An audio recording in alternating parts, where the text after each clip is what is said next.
So now we kind of officially start here at the beginning. So I guess we welcome everybody again. You can see I'm kind of on the back end of a cold here, and but on the far back end, so there's no worries about talking today or sharing. I never quite know where to start. But I don't know how many we have on the Zoom this morning. There were a number of people who contacted me last week after the gathering, and I guess today is what, the 6th of April. So we were finishing the end of March last week. Could go back and watch that, but a number of people said they wanted to watch it twice because we got pretty far into the implications related to human divinization in Christ. So, and that's where I always like to start, because that's the only real gospel to pay much attention to, how God became man so that men and women should become God, whatever that might mean. And so we've been over these several years now with the gatherings, we've been trying to spell out some of the implications of that early church mantra, God became man so men and women could become God. So there was this vision that possessed the early church following the resurrection. The resurrection was an encounter, kind of a further manifestation of something that the apostles had dimly begun to perceive, that somehow the transcendent God was palpably present in this man from Nazareth. And of course, that was very far outside the box of anybody's thinking about God. People certainly believed in God or the gods. The Jews had a different belief about God. In fact, they didn't even want that word God used to describe that in which they placed their faith, because their God was not an object of some kind. God was not another entity. Most religions prior to the advent of Judaism certainly believed in divine powers, but they believed in them as cosmic entities, big beings out there somewhere, somehow behind the screen of the cosmos, other beings behind the being of the universe, kind of manipulating the strings of the universe, causing thunderstorms and death and fertility and the rest of it. So there was a whole pantheon of gods imagined as having controls over different things in the cosmos. But the gods that were believed in by those ancient Near Eastern and Oriental religions all were conceived as finite objects of some sort, bigger objects than the ones we see, much bigger, but still the concept of unconditional infinity, whatever that might mean, kind of a God beyond the gods, was inconceivable until the revelation came to Abraham from this mystery that they really didn't know. They called him the Lord, but they didn't know what to call him, because he didn't operate or act or appear to be anything like the other gods that they were familiar with. It was somehow different. This God was completely other. And Judaism was a long attempt to experience what this God who was completely other, how could he be completely other? In other words, not subject to the same kinds of whims and mood swings of these other gods. He was a God of covenantal fidelity. He bound himself. He was, in a certain sense, he even put himself at the mercy of the people. He said, I will be your God. So it was a very strange experience, and it happened very, very slowly over time, starting with Abraham. And the whole history of Israel is an attempt to figure out how can we remain in right relationship with this God who, unlike all the other gods, revealed himself as completely other. And what was, I guess, most striking that Israel kind of had to go back to again and again in their history, there were different views. I mean, the Israelites Abraham was pulled out of a culture that believed in this pantheon of gods. So it is a very violent culture. It was a culture that in the main religion was a cult of sacrifice, very, very often and very usually child sacrifice. The episode of Abraham taking Isaac up to Mount Moriah to sacrifice him was simply what people did. They took their firstborn as a sign of their desire to be in right relationship with God, trying to acknowledge to God that even their dearest possessions did not depend on them, or rather, even their dearest possessions were given to them only so long as they gave God all the credit. And so one way of demonstrating that to God was to take your firstborn and sacrifice him. Firstborn son, of course, since women mean nothing in that culture, they're not really persons. Taking your firstborn son and sacrificing them showed your goodwill, and that would then bring down blessing on the rest of the house. And the oldest son sacrificed would be recognized as the guarantor of family happiness, because he was willing, even though he had no role in consenting, the oldest son was willing to be the sacrificial victim that ensured. So you can see that the whole religious cult was built on a fear of the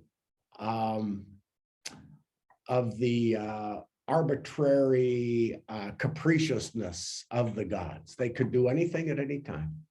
And so you had no control, except you could sacrifice. And so all these sacrificial cults grew up around the ancient Near East, and almost everywhere that there's religion, you will see, because the gods are unseen, their effects are seen. The thunderstorms are seen, the earthquakes are seen, the disasters are seen, plus the blessings are seen. You know, the Nile swells at certain times of the year. That's because Iris is blessing us now. And so we need to give the first share of our harvest. Tithing, the practice of tithing, comes from that ancient Near Eastern desire to remain on the right side of God by giving him your first fruits. Cain and Abel gave God his first fruits. All that was already in place in the ancient Near East before Abraham got his call. In fact, the story of Cain and Abel precedes the story of Abraham, the story of Adam and Eve. That's the story of the prehistory of the world, what the world looked like, what human nature looked like, what religion looked like prior to this change in world religion, or the world perception of God fundamentally changed when Abraham, who the Jews and the Muslims and the Christians recognize as the first person who caught a glimpse of a God who is wholly other than the capricious gods. And that's a very fundamental point that St. Paul returned to in order to remind the Jews, I desire mercy, not sacrifice. That was the tradition that eventually developed within the tradition of the prophets, trying to bring Israel back to its original source of existence with the call of Abraham. Because as Paul reminded the people, you see, in Israel, there were two basic views of God that over the millennia developed. Always God was regarded as something wholly other. But there were two views of this wholly other God. One was more, they were just different. There was the Mosaic view of God, which predominated in the northern part of what came to be the land of Israel, with the 12 tribes settling after the Exodus. And the two tribes in the south, Judah and Benjamin, they developed a different view of God that was primarily more firmly rooted in the Abrahamic and Davidic traditions, meaning David and Abraham were similar characters, because both And we've been through this before, but I'm just doing this to set the larger context for why our faith in Christ Jesus as the incarnation is the final culmination of the call to Abraham, and how the infinite depths of that call and that promise and that covenant have still not been, we're only in the very earliest stages, in my view, of completely appreciating or being able to live in the light of what the man from Nazareth revealed to us about this holy other God. And that's what we're obviously going to get to today. That's what we got to at the end of last session, and we'll get there again today. I've given you a handout that will guide us a little bit later in the conversation today. And I've put it up on the screen for those of you who are watching here today. Maybe I'll take it down just for the moment so I can see and I'll put that back up when we finally get to it. What I'm doing here is just going back a little bit for a review. It's always good to do that. Because it's important to see that our Christian faith is at one level, it is the culmination or the outgrowth of a long tradition that began in Abraham, got kind of doubled up with Moses, and then got sorted out again with the prophets, and then got perfected with the man from Nazareth, and then got amplified and Catholicized, as it were, or universalized through the Apostle Paul, and really the resurrection. Paul was just a witness to the resurrection. The early apostles were just witness to the resurrection. The resurrection is both the fulfillment and, in an ultimate sense, the source of this whole tradition. It goes all the way back to Abraham. The end is always in the beginning, like the oak is always in the acorn, but Abraham was the acorn. The resurrection of Christ was the oak, and there's a pollination that has taken place from the oak that is even a larger fulfillment of acorn oak and oak plus. Okay, so there's a final telos here. There's a final fulfillment that comes from that little seed of Abraham. And that's how the prophets always talked about it. That's how Paul talked about it. We are children of the seed of Abraham.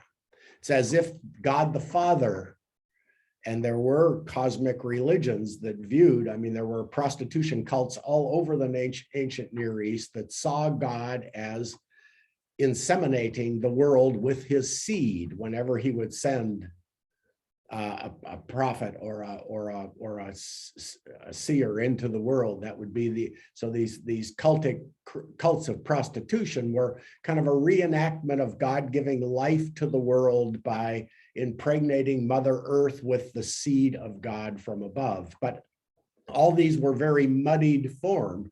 But in a certain sense, Christianity comes back to that as well. Christ will talk about the church as his bride. John the Baptist talks about our union with God and with Christ as a nuptial union. There's kind of a spiritual insemination, a spiritual one flesh union that we celebrate in the Mass at the Eucharist.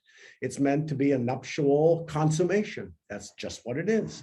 And so this nuptial intercourse between the holy other and that which is not holy other, that is the ultimate mystery that envelops the world. And different religions have kind of spelled it out in different ways, but the Christian tradition following Abraham has followed a very specific line of development. And of course, that's what we talk about here in the gatherings, and that's what church history has always been about and is meant to be about. And in our church history, of course, there are many currents, many different variations on this theme, many different theologies, many different religious communities interpret the meaning and the vision and the narrative of this history of Abrahamic Christianity. They interpret it differently.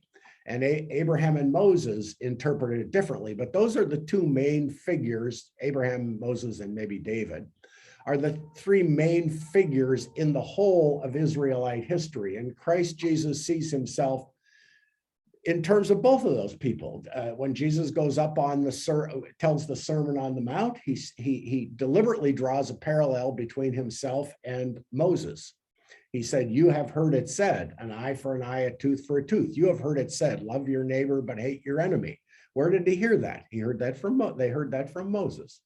And then Jesus says, "But I say to you." So the gospel writer is showing us very clearly, and Jesus is showing us as well, just as Moses went up the mountain to get the 10 Commandments, Jesus goes up the Mount of Beatitudes, where we're going to stay when we go to Israel in September. We're going to stay right on the Mount of Beatitudes.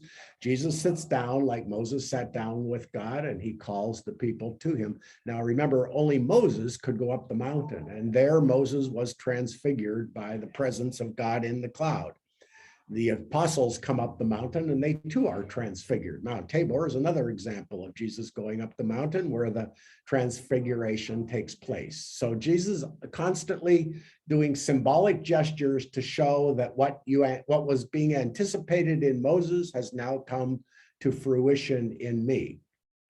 And Moses represents the way of being in right relationship with God through obedience, through following the law.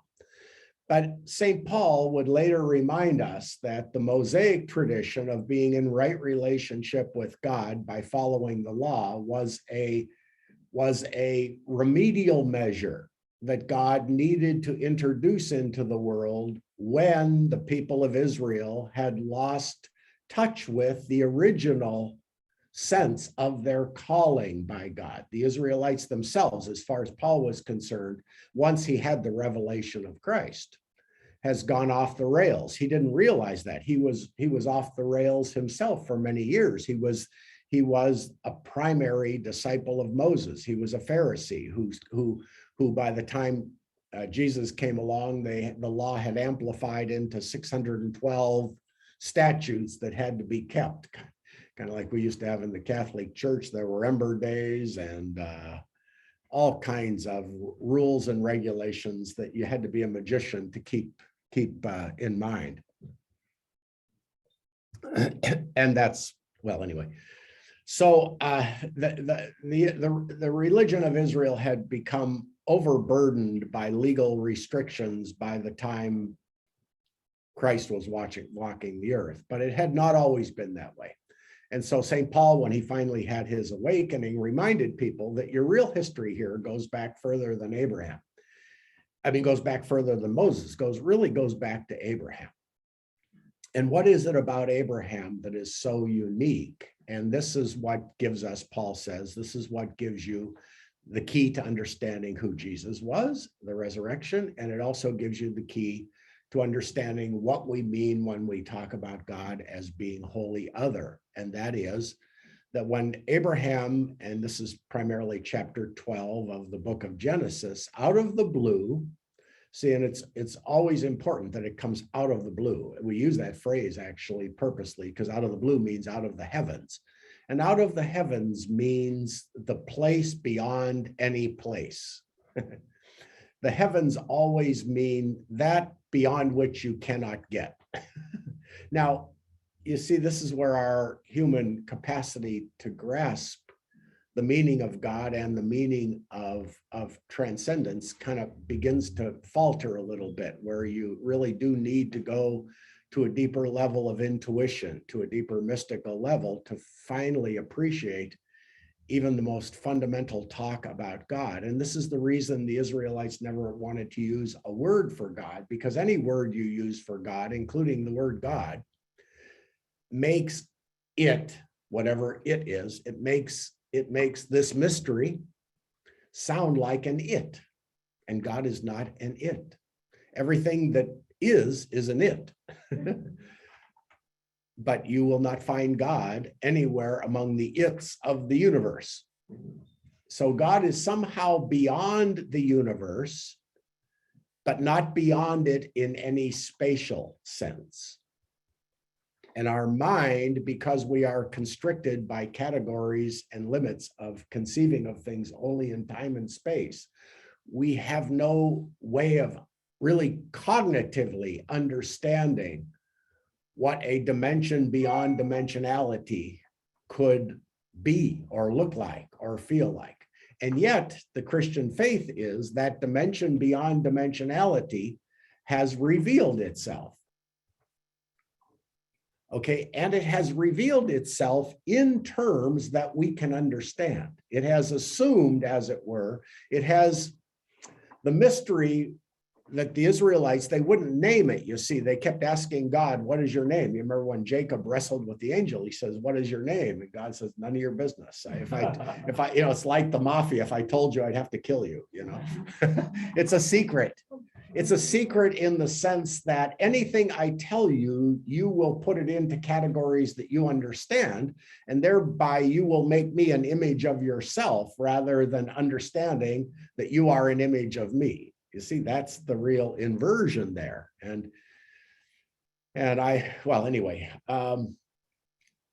So it's always extremely difficult, and was extremely difficult for God's self to introduce his presence to the world without misleading the world that he could be grasped in terms of the world. And that challenge is one that I feel viscerally every day of my life, and especially when I'm trying to do the gathering or whenever I'm preaching a homily. I know that God is beyond every beyond with which we can conceive of God. I know simultaneously that this same God beyond the beyond is intimate with us. St. Augustine knew the same thing. He said, the mystery that we call God is more interior to us than we are to ourselves. And at the same time, he is superior to us beyond anything we can imagine. So he's both the source of our being within and beyond us. We are in him, and he is in us. But we are not him, and he is not us. So he is other than us, and yet he's not other than anything. He's not another thing out there. Okay, so there's, and if you look at the history of Christian theology, especially mystical Christian theology, which I'm giving to you here in this gathering, going all the way back, not just to Augustine, but to many other people who do it much more subtly, really, than Augustine, or at least as profoundly or more profoundly. They always talk in these very elliptical ways. Jesus himself talked in elliptical ways. He said, the Father and I are one, and yet the Father is greater than I, and left the Israelites scratching their head. So, and the way that this has been traditionally put philosophically is that God is both immanent, present to us, somehow very immediate. God's presence can be experienced in a very immediate way, and yet it's also completely transcendent, meaning beyond our ability to contain, beyond our ability to define, beyond our ability to grasp, beyond our ability to control. And both of those are simultaneously true. Now, what's the most difficult thing to do theologically and philosophically is what I attempt to do every minute, but I don't always succeed, but sometimes I do and ring the bell, and that is this, that God's immanence, his immediacy to us, is itself a function or a result of his transcendence. He's able to be so close to us because he is completely other from us. And only a mystical intuition can give you a sense of how that is. There are, however, certain human analogies that can give you a glimpse of how this can be on a cosmic scale. And the one that I always like to use is the relationship of two people. If I'm intimate with you, if we have a deep friendship, especially a nuptial friendship, I feel I'm one with you. But I also know from that relationship that the less I try to possess you, meaning the more space I give you, I'm working my way up to saying the way I really want to say it. The more I allow you to be wholly other, the more you love me.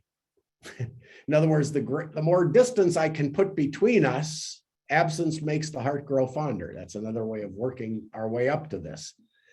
If absence makes the heart grow fonder, then complete surrender makes the heart perfectly intimate. So you see, there's a fundamental paradox here, that intimacy and unpossessiveness exist in direct, not inverse proportion to each other.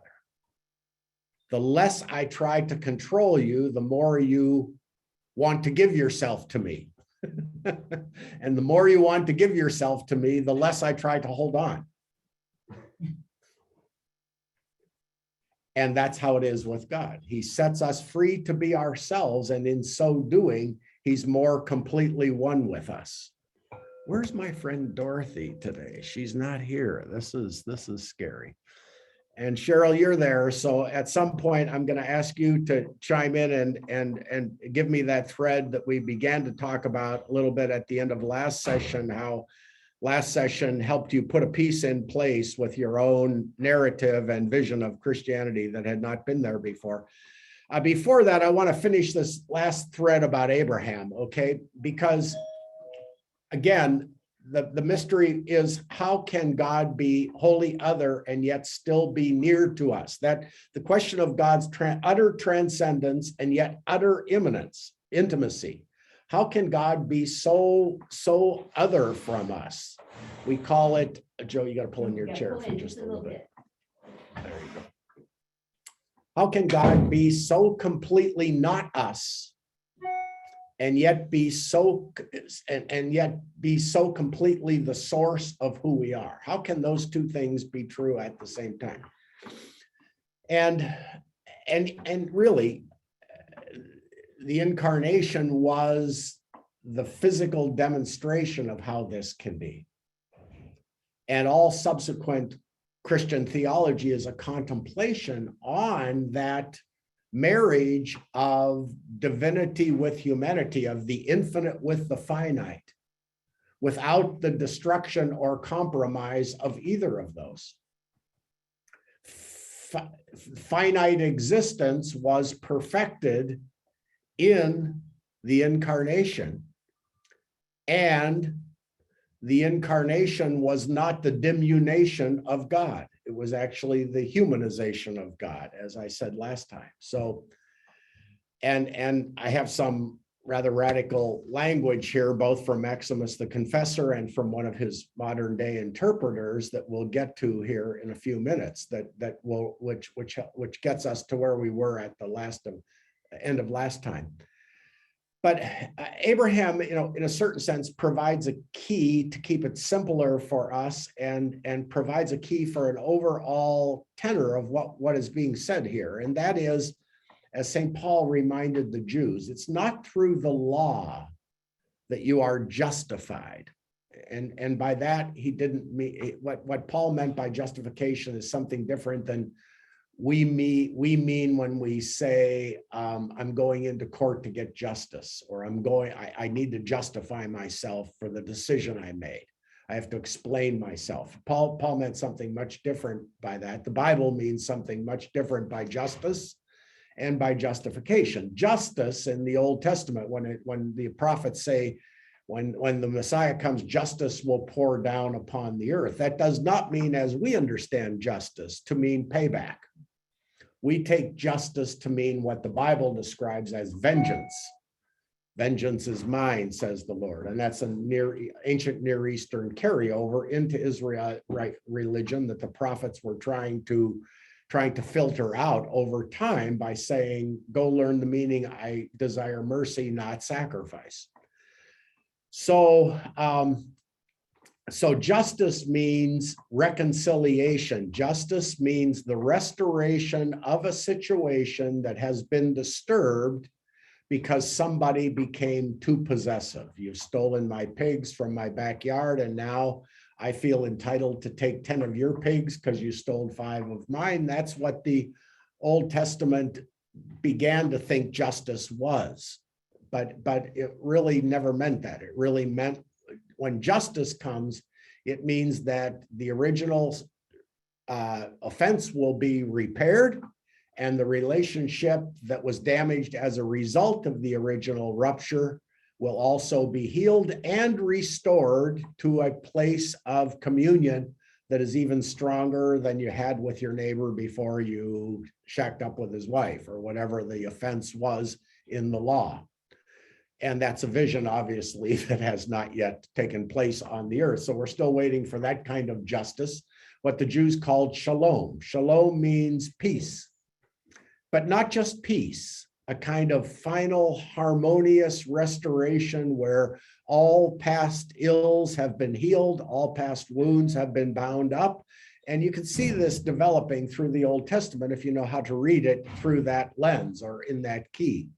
But the key to it all is Abraham, because in the beginning, Abraham was, we know from just looking at, he had a couple of wives. I mean, in terms of the law, he was a philanderer, he was a liar, he was deceptive, he was conniving, he was just like any ancient Near Eastern man. He played the game, he was in the game. If you've ever watched an HBO series, if you ever get a chance, it's called The Wire. It's about the late 90s, late 80s, I guess, actually, early 90s in Baltimore in the drug trade. And it's a 6-season series about the cops and the drug dealers trying to clean up crime in Baltimore and only making it worse. And they're all in this together, you know, and the drug lords all know the cops, and they're in a way, they're certain, they admire each other in their own way, and they make deals with each other, and they have informers, and it's one big game. And they say to each other, it's the game, man, no problem, it's just the game. I understand, it's just the game. You know, they shoot you in the head, and he says, hey, don't do it here. He says, my mama want a good funeral. We got to do it over there. If you're going to shoot me, I know I do, just the game. It's just the game. I knew the game was coming. And so it's game. So the ancient Near East today is still a game. You play the game. You go there. Everything is done by way of bribery. Everything is done by way of the honor system. You insult me, I have to insult you more. Otherwise, my father will turn over in his grave and not think I'm really a man. So it's the ancient Near East continues to be just one exercised in one-upsmanship. That's what it is. And that's what this God of Abraham revealed himself to Abraham as the antidote, as the counteractive measure, the medicine that was going to eventually cure this illness of humanity that is getting even with each other when things go wrong. The whole of human history is built on violence as the way of restoring the peace. So when you have a problem with your neighbor, violence, the insults escalate until the physical violence starts, and the physical violence only ends when somebody is killed. And the great thing, what the ancient Near Eastern people discovered was that when the violence finally reaches its crescendo and climax and somebody is killed and a murder is committed, a miracle happens. Peace breaks out. And so murder becomes the glorified way of maintaining the peace. And the whole sacrificial system that you see that eventually first used humans, but then used animals later on, the whole sacrificial system of religion developed out of human violence as a way of preempting different clans from escalating the violence. In other words, if we execute your first son before the conflict gets started, we'll never have to start the conflict. We'll just take our pound of flesh now and we'll avoid the whole thing. So sacrificial violence was a ritual antidote to cultural violence.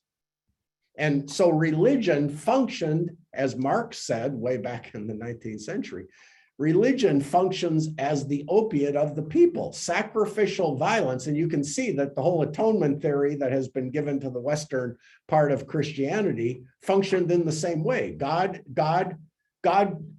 demanded the death of his son, as the antidote to human violence. He opened the kingdom of heaven by murdering his son. And that's what established the peace on the face of the earth. The atonement, the death of Christ is the salvation of the world, according to this theory, in the same way that murder is the redemption of a violent situation because it stops the violence.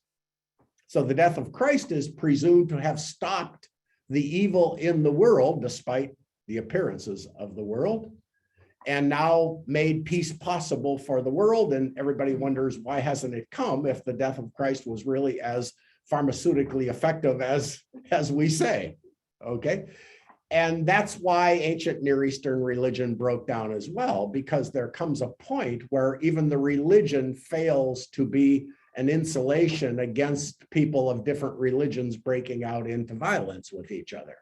So violence has, so the world is run by what's known as the myth of redemptive violence. I think Gandhi coined the term, or Martin Luther King coined the term, or somebody, one of their followers coined the term, the myth of redemptive violence. In other words, you hurt me, I'll hurt you more, and that will solve the problem. If I get back with you, or I can just get even, then we're good. It's the rule of the mafia. But you see, it's not really peace. It's an ersatz. It's a deceptive peace, because all violence does is create resentment until those who are oppressed can gain enough power to murder the oppressors. And that's what you see in our current culture, cancel culture, whatever it is, the accusations of racism, etc. It's just a formerly persecuted minority gains power somehow through the media or through politics, and their first thing to do is to take vengeance on the oppressors, believing that ours is sacred violence because of what was done to us. So every party in a violent conflict feels they are entitled to do it. Everybody's in the right when you do it. And in truth, everybody's in the wrong. So as my mother told me in second grade, 2 wrongs never make a right. But the logic of the world is just that. 2 wrongs, the only way to make right is by 2 wrongs.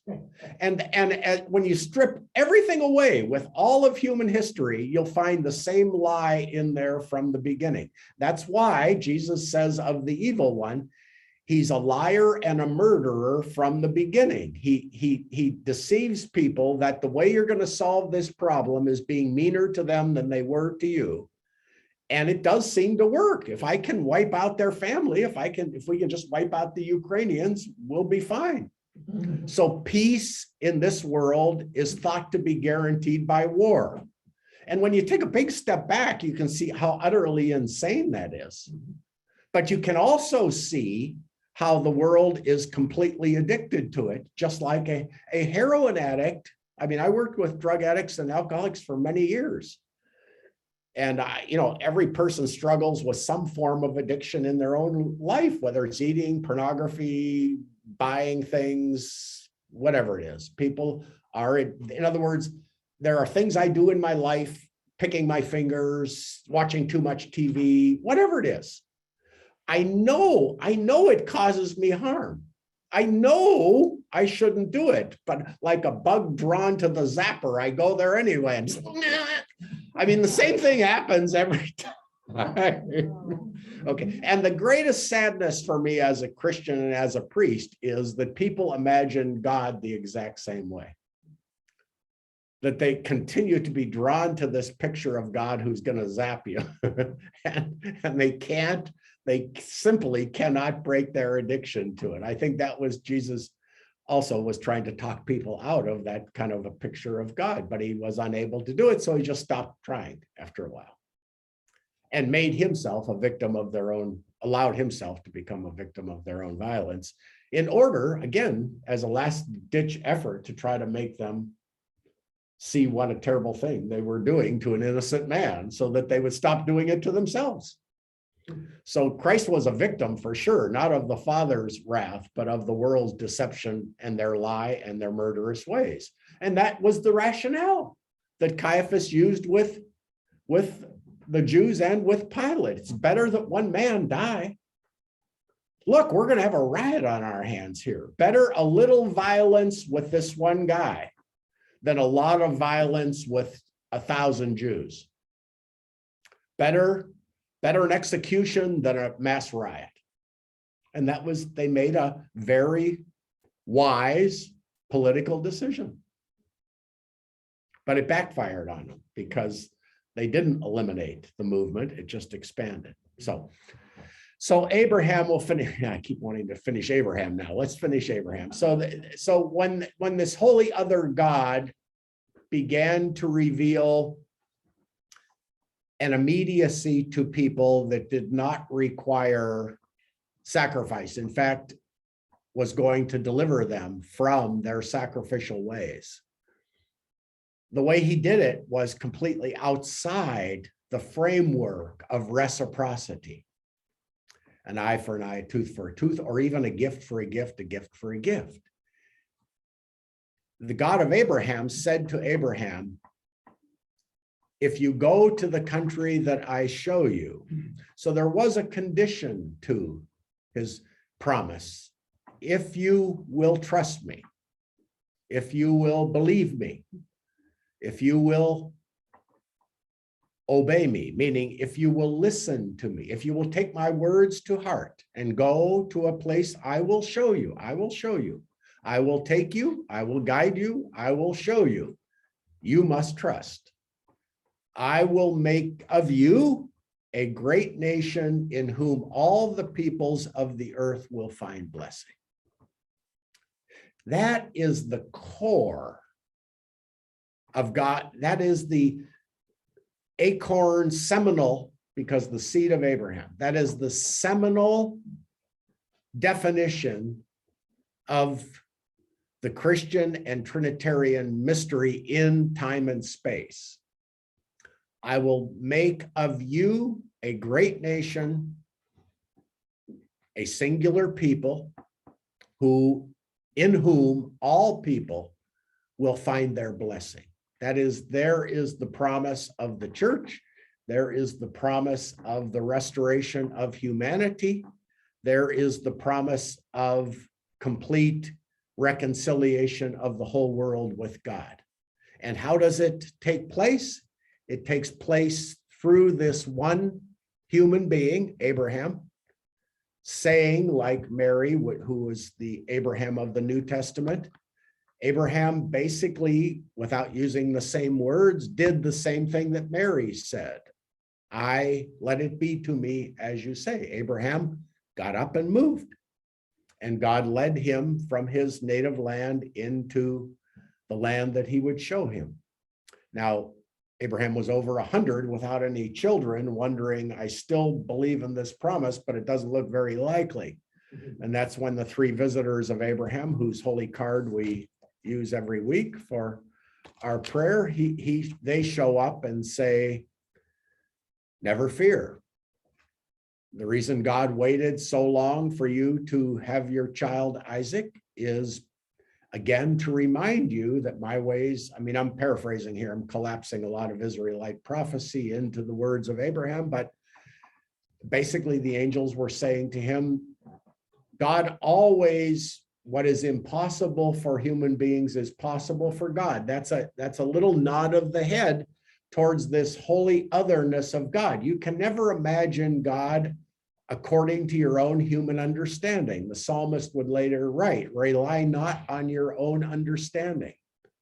My ways are not your ways. As high as the heavens are above the earth, so high are my ways above your ways. So everything in the Bible always highlights this complete otherness of God from the way human beings operate, which means violently and logically and in a calculus of reciprocity that always ends up in violence. God is completely foreign to that. And yet he's foreign to it in a very specific way that human beings can relate to. And that is the way of generosity. I will make of you. This is a covenant that God makes with Abraham that is unilateral. It comes entirely from God. It demands nothing of Abraham except that he receive it, that he be willing. It really demands nothing of Abraham except trust, which we translate as faith. But that has become so hackneyed and so reified and so brittleized and rigidified faith as we make an act of faith. That's true. We do make an act of faith. But what is an act of faith? Act of faith is an act of surrender. It's an act of, it's a putting aside of the intellect. Well, yeah, but it's the faith is putting aside all the yes buts. It can be like Mary. I don't understand this. And of course, God's response to that is, I don't expect you to understand it. How could you understand it? You're not me. Just believe and you will see. Jesus said the same thing, right? Often, just believe. They, brought him to this girl. She's only sleeping. They mocked him. They made fun of, what do you mean only sleeping? This guy, he's as crazy as that priest who believes in near-death experiences. It's crazy. He's only sleeping. Whenever they said he's dead, he would always say he's only sleeping. I'm going to awaken our friend Lazarus. Well, Lord, if he's sleeping, he will awake. And then Jesus says, he's dead. But what you guys call death, I call sleep. Because I see death differently than you do. My ways are not your ways. Get behind me, Satan. You're thinking as human beings do. So we know that God is completely other, but we also know his otherness consists in his beneficence. That's the main thing to grasp here. And that's what Israel had forgotten because they're still surrounded. Israel, you have to understand historically and geographically and militarily and politically, was an inconsequential little sect of crazy people as far as the powers of the area were concerned. They were a stubborn lot too. These other religions and other, like the Assyrians and the Babylonians who conquered them, the Iranians and the Persians, the Iranians and the Iraqis, they conquered the Israelites. They said, you stupid people, worship our God. Show us what your God looks like. They bring out their statues of their gods. They said, we have no images of our God. Later, when they built the temple, the Romans came in and said, where's your God? And they said, he takes up his place in the Holy of Holies. So they go up to this special room in the temple. They open the door, there's nothing there. They said, you worship an empty room? What kind of religion is this? These people are crazy. They were saying our God is transcendent. Our God is wholly other. And yet he has chosen us. We are his favored people. He's closer to us than to any other people. Well, how do you know that? Well, we just know it. We believe it. We're willing to die for it. We know it. Okay. And they did know it. Now, in the Old Testament, of course, this was imaged by certain things. And the main image of God's presence, meaning, they never would do a graven image. They would never do a drawing of God. They didn't even want to use, I told you many times, they wouldn't use the word. Who is God? He's,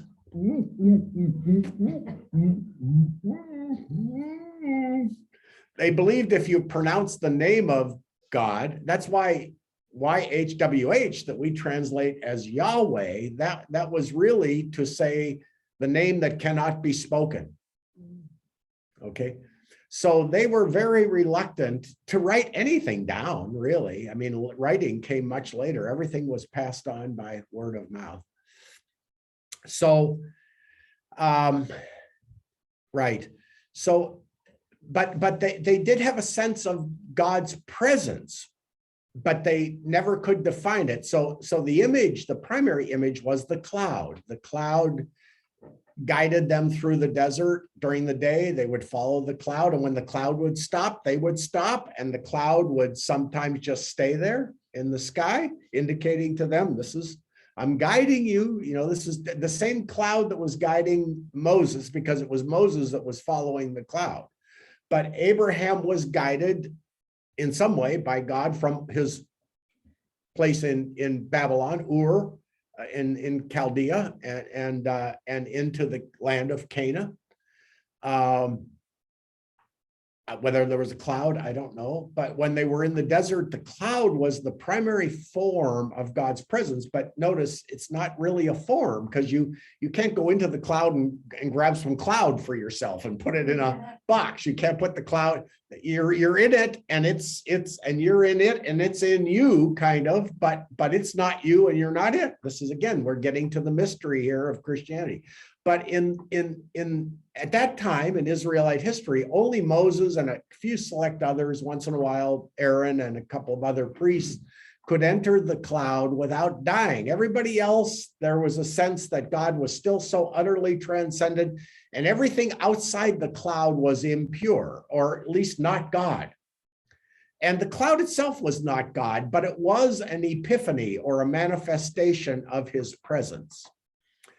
And then looking back on the Old Testament after Christianity got going a little bit, the early church fathers said, well, God manifested himself even in a Christian way in the Old Testament. They didn't have the eyes to recognize it because they didn't know who the Christ was, and they've never had the experience of the resurrection, and they didn't know the real meaning of their own religion. It was hidden from them. God was still trying to educate the human race through them. But they could not have imagined what we have seen. We have seen, and that was the Apostle John primarily. We have seen him. In the beginning was the Word was with God, and the Word was God, and he dwelt among us. And we have seen him, and we have touched him. The law came through Moses, but grace and truth have come to us through Christ Jesus. So,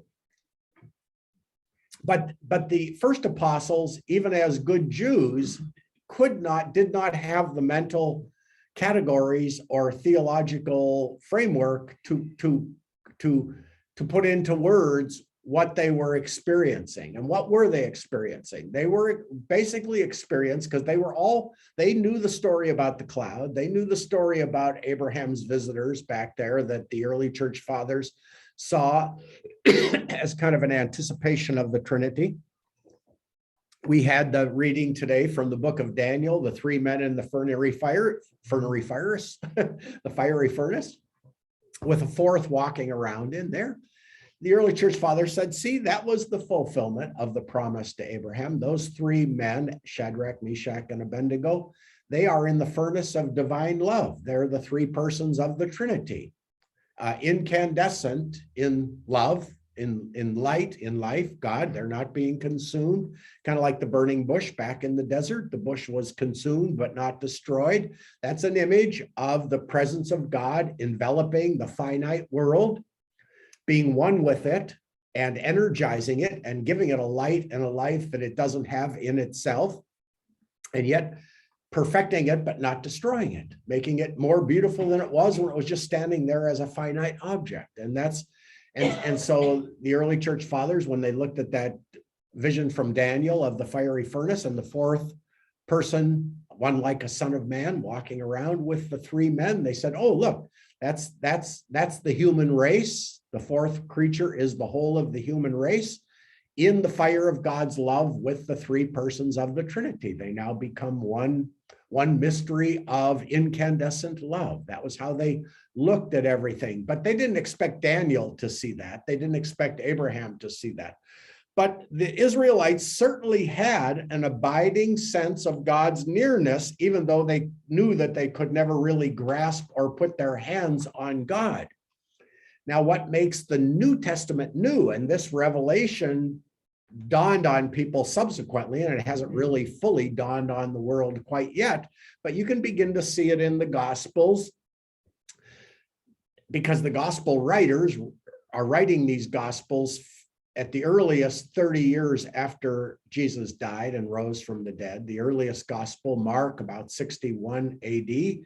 So written by Mark, probably a secretary of St. Peter, probably a witness to Jesus, the historical Christ. But he probably was 20 when he saw Jesus and maybe 50 when he wrote his gospel. So he's writing 30 years after Jesus is dead and gone and risen, and the church has already spread around the world. And what's the church doing by spreading? It's talking about the mystery of this man in whom the presence of God that was revealed partially all through that Old Testament has now somehow been manifest in its fullness and is continuing now in a new way to give life to the world of which we are the witnesses.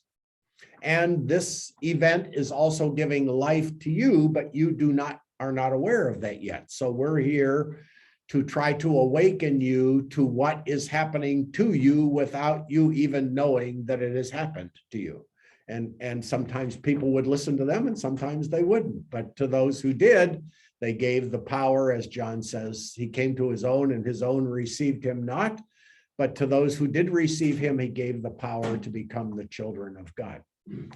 Okay, so that works us up to the New Testament, okay? And so the thing about the incarnation is, because we'll come back now to human deification, St. Maximus and David Bentley Hart right up to the modern day.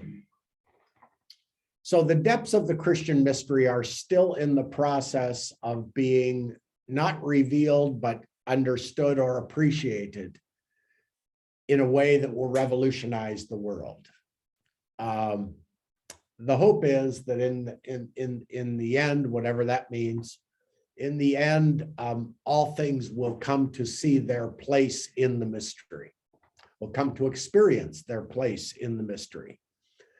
Christianity is meant to be a harbinger of that. The Christian church is meant to be a community of persons who has already experienced the world to come in the present world and is making the world, making the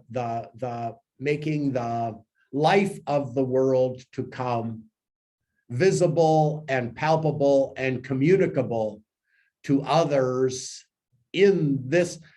The church is meant to be people who are living in the age to come, manifesting the life of the age to come to the people who are still living in this age. And Christians also are still living in this age. But they are also people who are aware of themselves as having already been immersed in the age to come and reestablished in the current age in order to make the age to come visible and palpable and communicable to others. And the life of the age to come is what we call eternal life. That means the kind of life that is enjoyed by those who know God as God has shown himself in Christ and in the resurrection. And even that's starting to sound a little platitudinous there, because it's very difficult and it's impossible cognitively to grasp what I'm talking about right now, but it can be mystically, intuitively grasped through learning how to pray properly. So, but 2 steps ahead now here, okay? So just to finish the thoughts on the apostles and try to bring us up very quickly now to where we are today. So you can see from the very earliest parts of the Gospels, again, that were written in retrospect by people who began to understand more and more what they had witnessed when he was walking with them. And you can see that when Mark, Matthew, Luke, and John, and the only, Luke explicitly says, I was not an eyewitness, but I've talked to a lot of eyewitnesses.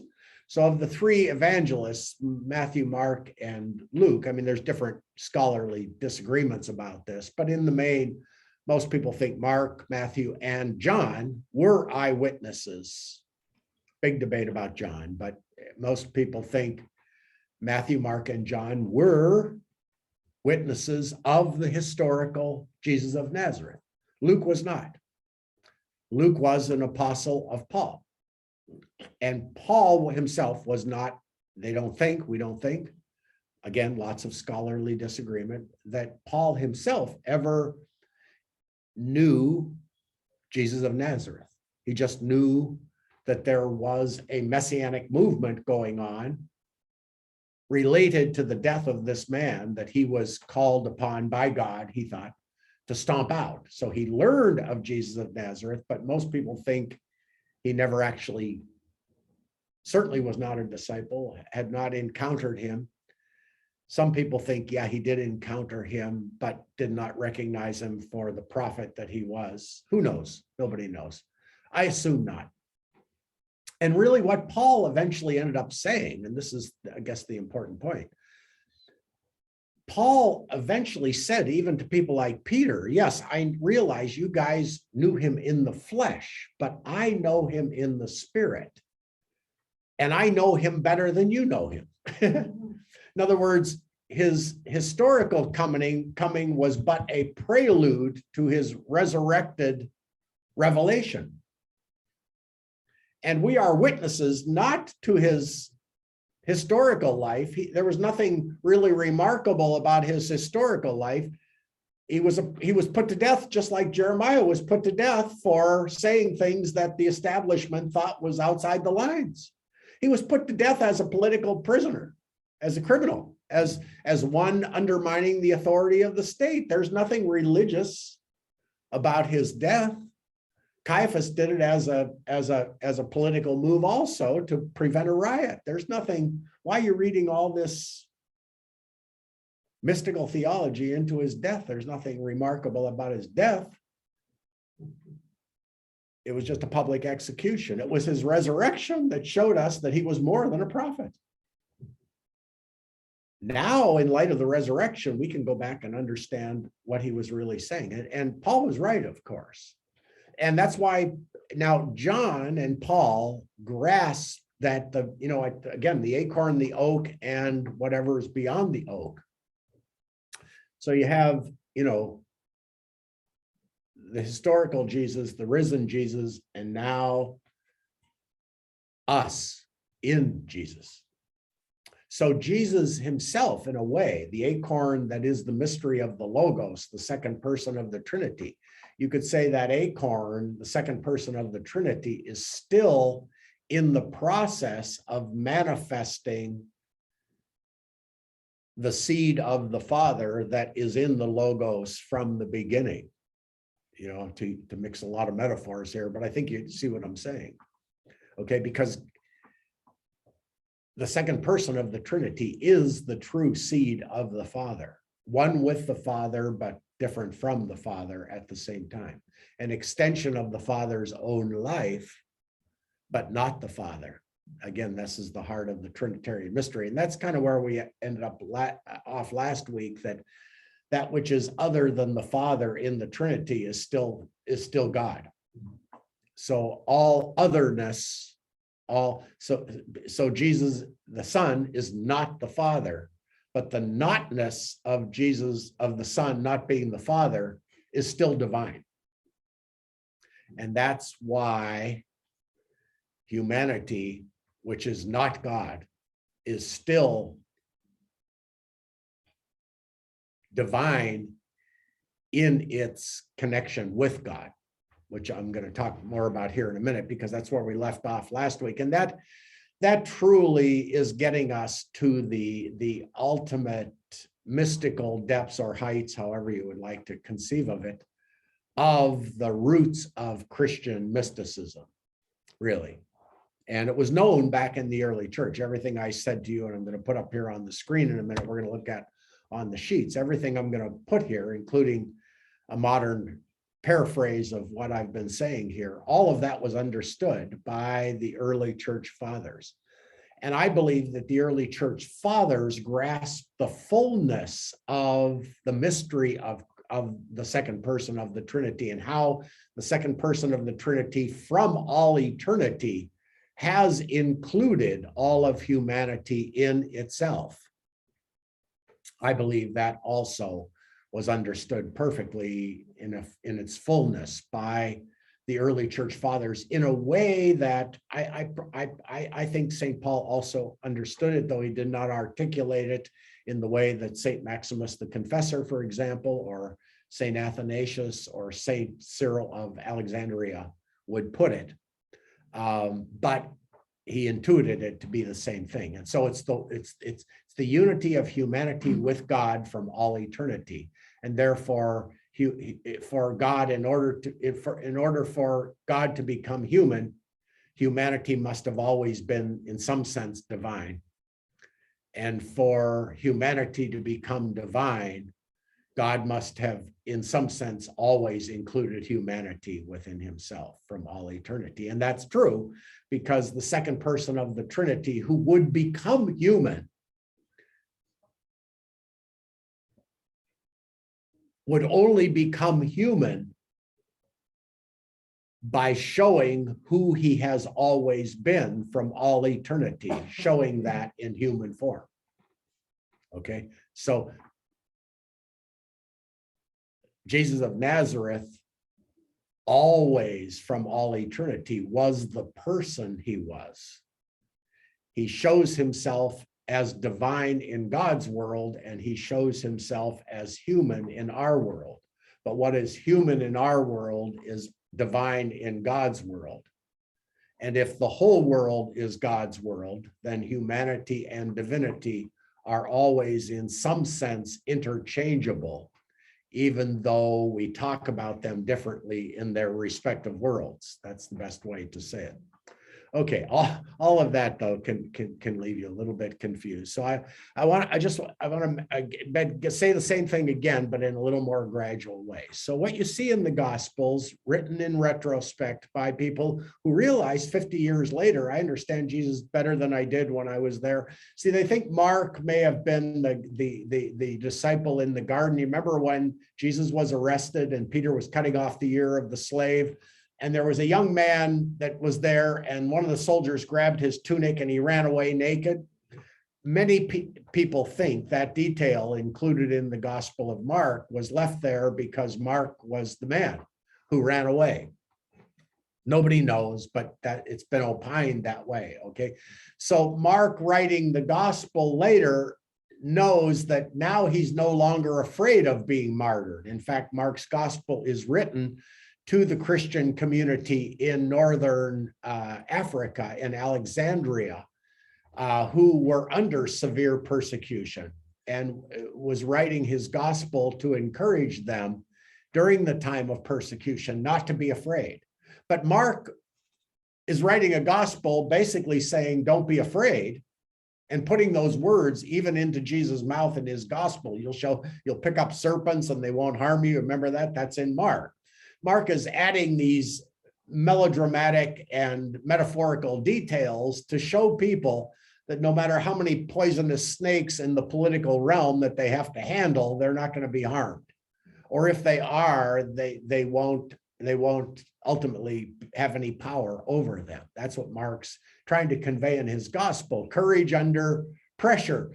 But he himself knows that he lost courage when he was back there in the garden. He ran away, but he leaves that detail in to show us in the gospel that their own awareness of who Jesus was very rudimentary in the beginning. They all said, "We will follow you." Thomas said, "Let us go up and so we can die with him." And then they all run away. And Jesus, and of course, when they're telling the gospel, they say, we remember now. He even told us we were going to do that. And so they leave themselves in the gospels, showing themselves how fearful and stupid and not understanding they were. They're the apostles, the evangelists, are not afraid to show how their own appreciation and relationship with Jesus changed and evolved and developed and grew. And John is kind of the real culmination of it all. I mean, the three synoptic gospels, Matthew, Mark, and Luke, they tell the historical narrative about Jesus. And Luke says, I want to make an accurate account here. So I've tried to line up all these versions against each other. And there were many versions of the gospel out there at the time.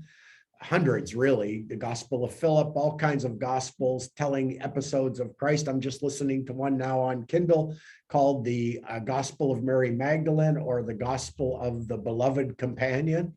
Sounds very much like the Gospel of John, but it's got other episodes in it and other ways of phrasing things that never made it into the canon of our New Testament, but sheds a certain light on how they looked at Jesus. Many people were appreciating him in many different ways. And the church hasn't interpreted it in one way, but there are other versions out there and other versions of Christianity to this day that look at Jesus in a much different lens, and even look at other books, Gospels of Christ, as canonical, as legitimate. So there are different forms of the Bible out there in different Christian communities, even to this day, which results in a whole panoply of different prayer forms and different Eucharistic prayers and different ways of coming into intimate union with Christ. All the same mystery that we celebrate in our Latin church, but done much differently throughout the Middle and Far East. Okay, all that being said, the main thing that I wanted to stress here is that there is a gradual expansion of the notion that we're not just dealing here with a human being. But we're not dealing here with a hybrid either. This was the great struggle of the early church for the first 300, 400 years. The two great councils of the early church, Nicaea and Chalcedon. Nicaea 325, Chalcedon 451. They were the ones that began to formulate the language about Christ as a divine person, the second person of the Trinity, with two natures, human and divine. But they had very specific notions that we have no concept of today, of what a nature was. And I've had previous videos where I've tried to express that and articulate that. But for our purposes today, I want to kind of take it a step further and go back to where we were last week and put the graphic up on the screen here for a minute. Rather than thinking of Jesus as one person with two natures, think of him as the human being that he was always, the person that he is and was with the Father and the Holy Spirit before there was a world. Okay, that person that he was already both human and divine. Okay, so when the Father contemplated the Son in eternity before Adam and Eve were ever created, he also envisioned Adam and Eve and all of us in that second person of the Trinity from all eternity. Jesus was one with us before we were. At least before we were as we know ourselves now. Okay? Because to push it back even one step further, when the Father contemplates the Son from all eternity, he sees his Son as he is, as he was, and as he always will be. Now we know that the second person of the Trinity, we say in our language, it's very difficult to toggle between our world and God's world and make it sound sensical to you. We know that the second person of the Trinity, the way we say it is that at the Annunciation, God, meaning the eternal Word, meaning the second person of the Trinity, not the Father, not the Spirit, the Son of God, who pre-existed his incarnation in the womb of Mary. We say that that second person of the Godhead, of the mystery we call God, the second person, whatever that means, became man. Okay. What we really mean is that that eternal person called the Logos, the word we use for the Word, the eternal Word, made himself visible as a growing, first as a zygote, and then as a child in the womb, and then as a baby, and then so everything that we see develop in the womb of Mary and come to birth as a baby in Bethlehem, and then grow up to be a man in Nazareth and to be killed on the cross and to rise from the dead, all of what we see there was already that person back in eternity. So while it had a beginning in what we call time, everything that we see of him in time, in truth, had no beginning because it was already him from all eternity. Okay, that's about the only way I can say it today, okay, because you have to come at that from both those angles. So with that in mind, we've got a few minutes left here. Let me put our screen share back up for those of on Zoom, and we'll look at it in the room here. So I didn't quite fit on the screen there. Maybe can you see it all? I guess I have to toggle it up. Okay, so I've got two quotes at the top from Joe. You've got one right in front of you, don't you? Okay, you need another one. Okay. So I put two quotes on the top from St. Maximus the Confessor, but I told you the quote that awakened me to this whole mystery of the incarnation being the deification of humanity by the divine second person of the Trinity.